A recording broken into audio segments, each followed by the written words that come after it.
Sekarang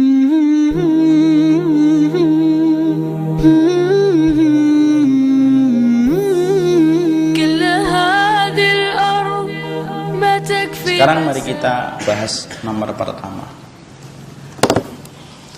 Yang kita bahas nomor pertama adalah kenapa ada orang itu kehidupannya kok tidak teratur ya Ustaz, tidak rapi. Padahal dia memiliki banyak kelebihan-kelebihan dalam hidupnya. Simple ikhwan. Tidak ada orang yang berantakan pada kehidupannya dan tidak rapinya kehidupan kita dan tidak berkualitasnya kehidupan manusia itu disebabkan simple.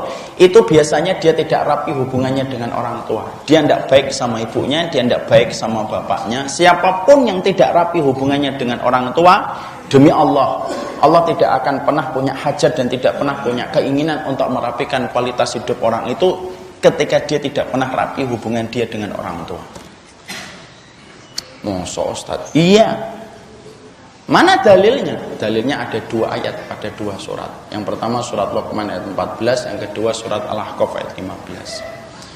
Allah berfirman dalam kehidupan dua ayat ini. Allah menyampaikan, "Wa wasainal insana biwalidayhi hamalatu ummuhu wahnan ala wahnin wa fisaluhu fi amaini anishkurli wa liwalidayka ilayyal masir."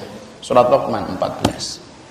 Yang kedua, surat Al-Ahqaf ayat 15. Wa wasainal insana biwalidayhi ihsana hamalatu ummuhu kurha wa wada'athu kurha wa hamluhu wa fisaluhu salasuna syahra hatta idza balagha ashuddahu wa balagha 40 sanatan qala rabbi auzi'ni an ashkura ni'mataka allati an'amta alayya wa an a'mala salihan tardahu wa aslih li fi dzurriyyati inni tubtu ilaika wa inni minal muslimin. Pada dua ayat ini, para ulama lalu kemudian mengatakan secara sederhana, yang menjadikan kehidupan orang itu tidak pernah baik dalam kehidupan ini dan tidak pernah baik dalam kehidupan di akhirat itu simple, yaitu tidak baiknya dia ketika bersama dengan orang tuanya.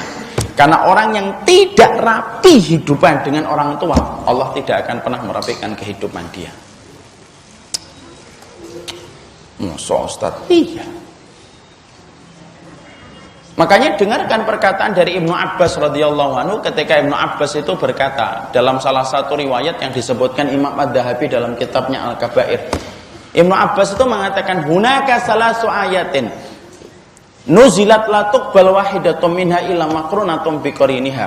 Di dalam Quran itu ada 3 ayat yang tidak bisa diamalkan 3 ayat ini sampai kita menyertakan 3 ayat penyertanya. Apa 3 ayat yang tidak bisa dilakukan kecuali disertakan dengan 3 ayat penyertanya? Maka kata Ibnu Abbas itu 3. 1, sholat kita tidak akan pernah diterima sampai kita bayar zakat. Makanya bertebaran di dalam Al-Quran, aqimus sholata wa atuz zakat. Kenapa sholat itu bergandengan dengan zakat terus? Kata Ibnu Abbas, karena sholat kita tidak akan diterima sampai kita bayar zakat. Antum nunjum sujudnya sampai nangis-nangis tapi antum tidak bayar zakat, kelar sholat antum, tidak akan diterima oleh Allah. Makanya orang yang tidak membayar zakat itu dosa besar. Yang kedua, taat kepada Allah itu mentah, iman kepada Allah itu mentah sampai kemudian kita beriman sama Rasul. Jadi kalau ada orang yang kemudian mengatakan kami beriman sama Allah tapi tidak ada komitmen untuk ngikutin Rasul, mentah imannya kepada Allah. Makanya berterbaran ayat itu apa? Ati'ullah wa ati'ur Rasul. Makanya kenapa orang Yahudi dan Nasara? Antum kalau nanya Yahudi dan Nasara, orang Yahudi dan Nasara itu kalau ditanya siapa Tuhan kalian, pasti mengatakan Allah. Itu spellnya aja yang agak berbeda. Tapi sebenarnya itu Allah. Tapi kenapa kebaikan Yahudi dan Nasara walaupun mereka beriman sama Allah tidak diterima oleh Allah? Simple, sederhana. Mereka tidak mau mengikuti Rasulullah dan tidak mau beriman sama Rasul. Kelak iman mereka kepada Allah, tidak ada kebaikan sedikit pun iman kepada Allah.